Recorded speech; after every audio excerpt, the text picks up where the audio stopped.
Imagine receiving your paycheck on a Friday afternoon. The number isn't impressive. No luxury car waiting outside.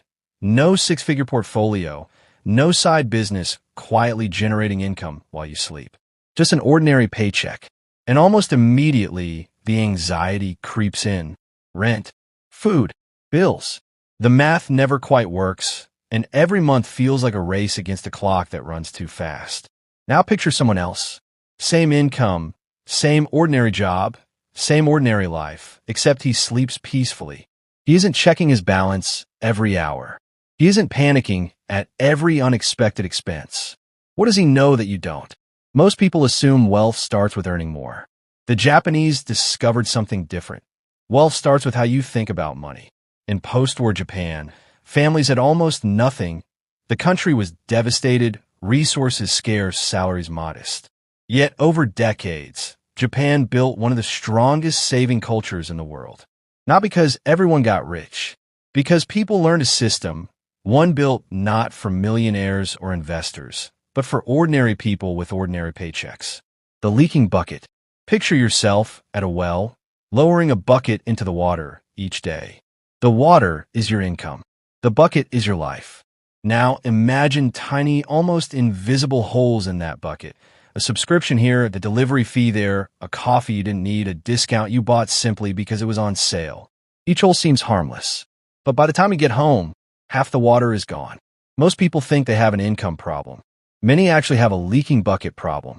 This is one of the founding ideas in Japanese household finance. Before asking how to earn more, ask where the money is already going. After World War II, Japanese families developed a careful, almost reverent relationship with spending, not out of love for austerity, but because waste was dangerous. Every yen mattered. That mindset still echoes today. Here's the uncomfortable truth. Someone earning $2,000 and keeping $500 is often in better financial shape than someone earning $5,000 and keeping nothing.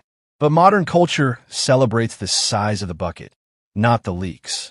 The Japanese system starts with awareness, not guilt, because you can't patch a hole you refuse to see. Kakeibo, the household ledger. In 1904, Japanese journalist Hani Motoko introduced a method that would quietly outlive a century. Kakeibo, or household account book. It looks unremarkable. No charts, no formulas, no promises of overnight riches. Just a notebook. But Kakeibo isn't really about money. It's about attention. Each month opens with 4 questions. How much money do you have? How much would you like to save? How much are you actually spending? How can you improve? Notice what's missing. Spending isn't the starting point. Reflection is.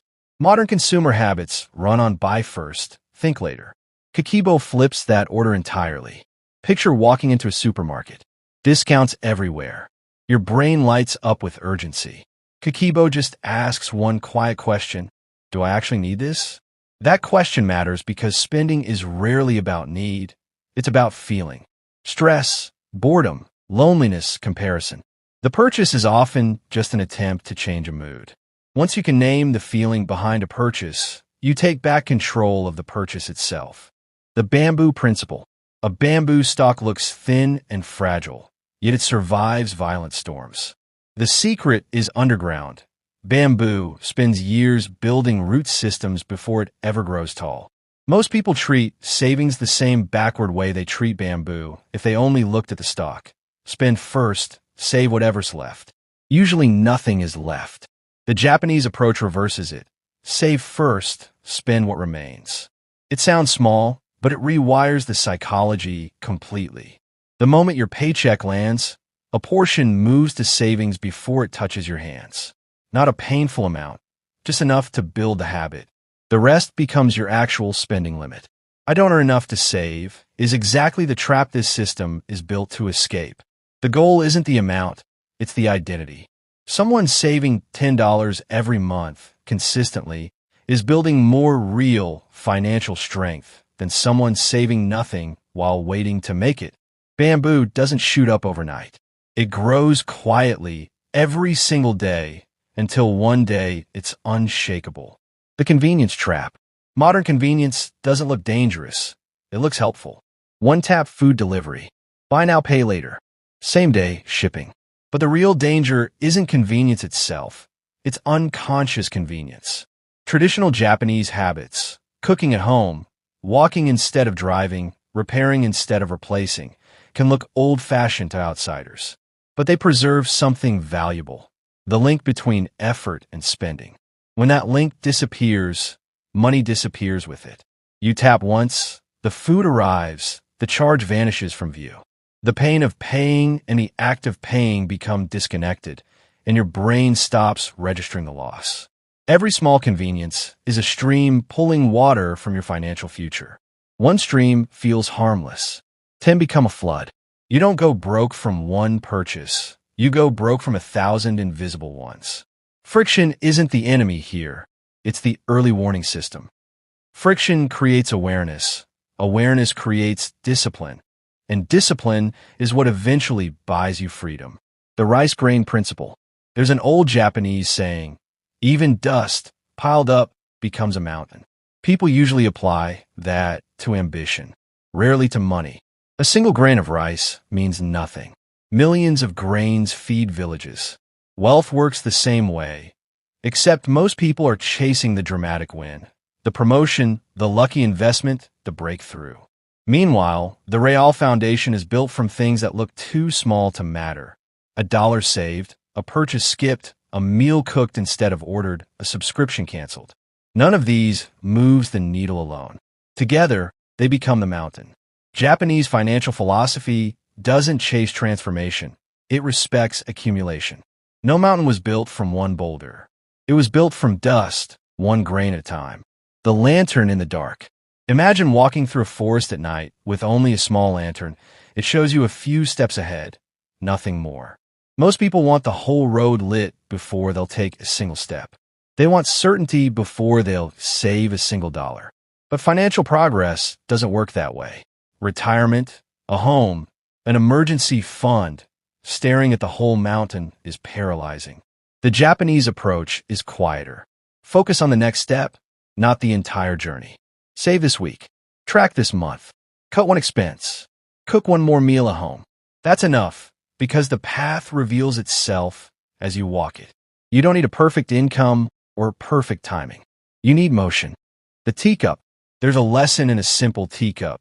It isn't valuable because it overflows. It's valuable because it's enough. Consumer culture keeps moving the target. Bigger salary, bigger house, bigger life. You hit one goal and another instantly appears. Low-income earners often suffer twice. Once from financial limits, and again from comparing themselves to people who have more. The Japanese idea of contentment isn't about killing ambition. It's about asking one dangerous question. What is actually enough?